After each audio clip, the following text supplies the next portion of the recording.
जय हिंद सभी को। मैं doctor Dharm Singh Meena, assistant professor economics, government arts girls college Kota. और आप सभी का मेरे सोशल मीडिया के दोनों प्लेटफॉर्म पर एफबी और यूट्यूब पर हार्दिक अभिनंदन और स्वागत।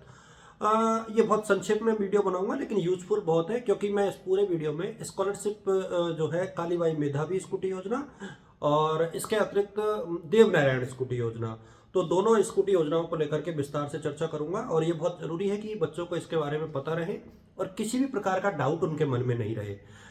देखिए, तीन सत्रों की प्रक्रिया एक साथ चल रही है और बच्चे बहुत कंफ्यूज हैं, उनको बेसिकली पता नहीं है। 22-23 वाले बच्चे भी परेशान हैं, 23-24 वाले बच्चे भी परेशान हैं, 24-25 वाले भी परेशान हैं।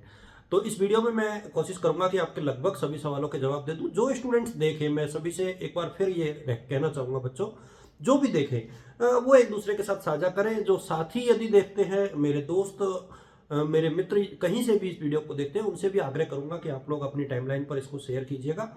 निश्चित तौर पर ये बच्चों के लिए यूजफुल रहेगा। और मेरा पूरा प्रयास ये है कि मैं शिद्दत के साथ अपने बच्चों के साथ जुड़ा रहूं और उनको लगभग सारी सूचनाएं जो है देता रहूं, जिससे उनको समय पर सूचनाएं मिले, सूचना के अभाव में वो किसी लाभ से वंचित ना रहे। मैं शुरू करता हूं। देखिए, कालीबाई मेधावी स्कूटी योजना की चर्चा करते हैं पहले तो, और एक है देवनारायण। हो सकता है कि ये थोड़ा सा विजिबिलिटी उतनी नहीं आए मार्कर के कारण, बट आप लोग समझ जाना। देखिए, कालीबाई मेधावी स्कूटी एक ऐसी स्कूटी योजना है जिसको हर कैटेगरी का स्टूडेंट भर सकता है। सारे कैटेगरीज का इनकम का बैरियर है, 2.5 लाख से ज्यादा इनकम नहीं होनी चाहिए पेरेंट्स की, 2.5 लाख से, अदरवाइज जो है कोई भी इसको भर सकता है। सावधानी ये बरतनी है कि आपको अपनी ही कैटेगरी में भरना है। जैसे एसटी वाले एसटी कैटेगरी में भरे, एससी वाले एससी में, ऑल कैटेगरी में सिर्फ ओबीसी और जनरल आएगा। ईडब्ल्यूएस अपने ईडब्ल्यूएस वाले में अलग से भरे। तो ये आपको बहुत ध्यान रखना है, क्योंकि ऐसा हुआ है इस साल कि यदि किसी माइनॉरिटी की, जैसे माइनॉरिटी की बात कर रहा हूं मैं, किसी बच्चे के 85% है, 85, 86, 87, उसका नहीं हुआ क्योंकि उसने ऑल कैटेगरी में अप्लाई किया। यदि उसने माइनॉरिटी से भरा होता तो कट ऑफ जो है 80 के अराउंड गया था। तो ये मैंने एग्जांपल माइनॉरिटी का दिया। एसटी एससी में भी ऐसा हुआ है। तो ऑल कैटेगरी में सिर्फ जनरल और ओबीसी वाले बच्चे भरे, बाकी अपनी अपनी रेस्पेक्टिव जो कैटेगरीज है उसमें ही फॉर्म भरे। इस चीज का ध्यान रखें आप लोग। और 31 दिसंबर जो है इसकी आखिरी तिथि है इस सत्र की। अब देखिए, 2024-25 के तो अभी फॉर्म चल रहे हैं, तो इसमें तो आपको कुछ नहीं करना। आपको अपनी जनाधार की जो डिटेल है ना, वो अपडेट रखनी है एज पर मार्कशीट, जो आपके मार्कशीट में है। सभी बच्चों को ये ध्यान रखना है। ना इसकी बायोमेट्रिक होती है, ना इसकी हार्ड कॉपी फिलहाल जमा नहीं होगी, अपने पास आप लोग रखो। अब ये तो बात हो गई 2024-25 की, इसको अभी हम लोग ब्रेक देते हैं। देखिए, देवनारायण स्कूटी योजना को सिर्फ एमबीसी या एसबीसी के बच्चे भर सकते हैं। खास तौर पे जो राजस्थान सरकार ने 5 जातियों को अलग से एसबीसी और एमबीसी की कैटेगरी में रखा है, उसमें जिसमें गुर्जर है, रायका है, रेवारी है, बंजारा है, ये शायद 5 कम्युनिटी जो है, कास्ट है, जिनको कंसीडर किया है। तो 5 जातियां जो है उन्हीं के बच्चे इसमें अप्लाई कर सकते हैं, बाकी नहीं। अच्छा, दोनों में बेसिक डिफरेंस एक ये भी है कि यदि आपने देवनारायण योजना का फॉर्म भरा है ना, तो आपको दूसरी किसी स्कूटी का फॉर्म नहीं भरना है। लेकिन यदि आपने कालीबाई मेधावी का फॉर्म भरा है ना, तो आप लोग दूसरी जो स्कॉलरशिप है उसका भी फॉर्म भर सकते हो। जैसे समाज कल्याण का फॉर्म भरा जा सकता है अलॉन्ग विद कालीबाई। ये ध्यान रखना, ये थोड़ा सा एक टेक्निकल है, कई जगह इसको नहीं समझा जाता है, लेकिन ये बहुत यूजफुल है और मैं चाहूंगा कि बच्चे इसको समझें और कंसीडर करें।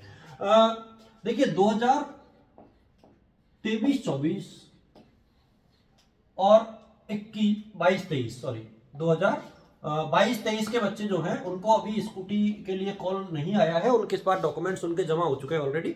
बेटा, मुझे जो लगता है यह है कि अभी राजस्थान सरकार शायद, मुझे जो लगता है कि 14 तारीख को अपने 1 साल पूरा करने जा रही है। तो 14 दिसंबर को 2023-24 के कुछ बच्चों को, 23-24 के कुछ बच्चों को स्कूटी देगी। बाकी बच्चों को मेरे सामने जनवरी में मिलेगी। ठीक है, उसमें 22-23 भी शामिल है, 23-24 भी शामिल है। तो इसलिए मैं कह रहा हूं कि पूरा वीडियो देखोगे तो शायद सारी चीजें समझ में आ जाएंगी। फिलहाल जो लाभार्थी वर्ग है, जो हमारे सीएम साहब है आदरणीय भजन लाल जी, तो उन्होंने ये सोचा है और उनका ये प्लान है शायद कि एक बड़ा मेगा प्रोग्राम रखा जाए और उसमें लाभार्थियों को लाभान्वित जो है उनको ये स्कूटी वितरित की जाए। तो अपनी जो कॉलेज है, जो मेरी कॉलेज है खासतौर पे government arts girls college Kota, जिसमें जेडीबी भी शामिल है, कोटा की बात कर रहा हूँ मैं, तो कोटा में लगभग 125 बच्चों को ये स्कूटी उस दिन मिलेगी, बाकी को बाद में मिलेगी। तो ये जो 125 बच्चे हैं ना, उनको कॉल किया जा रहा है अभी, बाकी स्टूडेंट्स को कॉल बाद में किया जाएगा।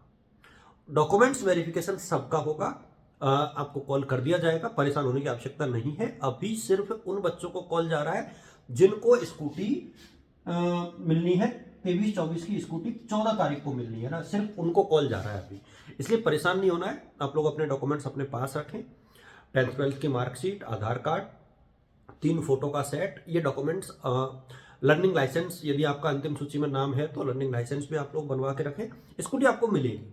देखिए, गवर्नमेंट की प्रोसेस में देर हो सकती है, लेकिन यदि इफ़ यू आर एलिजिबल तो आपको जो बेनिफिट है गवर्नमेंट के वो मिलेंगे, इसमें कोई दोहराई नहीं। तो किसी भी को भी यहाँ पर ये परेशान नहीं होना है कि बेनिफिट मिलेगा या नहीं मिलेगा। यदि कोई गवर्नमेंट स्कीम है तो सबके लिए है, क्योंकि वहाँ पर कोई जो टर्म एंड कंडीशंस बना दी गई है ना, उसके दायरे में जो भी आएगा ना वो बेनिफिशियरी है, वहाँ कोई डिस्क्रिमिनेशन नहीं है फिर।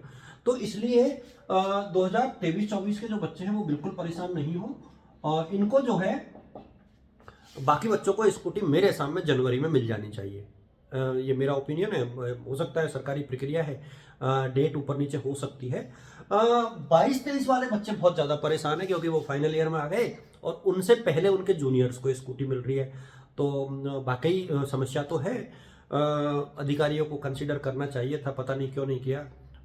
ये बहुत एक सिंपल सा लॉजिक है कि जिसने पहले अप्लाई किया है उसका नंबर पहले आना चाहिए था, खासतौर पे जो स्कॉलरशिप है। एक सेशन बाद वाले बच्चे यदि स्कूटी प्राप्त कर लें तो ये गलत बात है, पहले पुराने बच्चों को मिलनी चाहिए थी।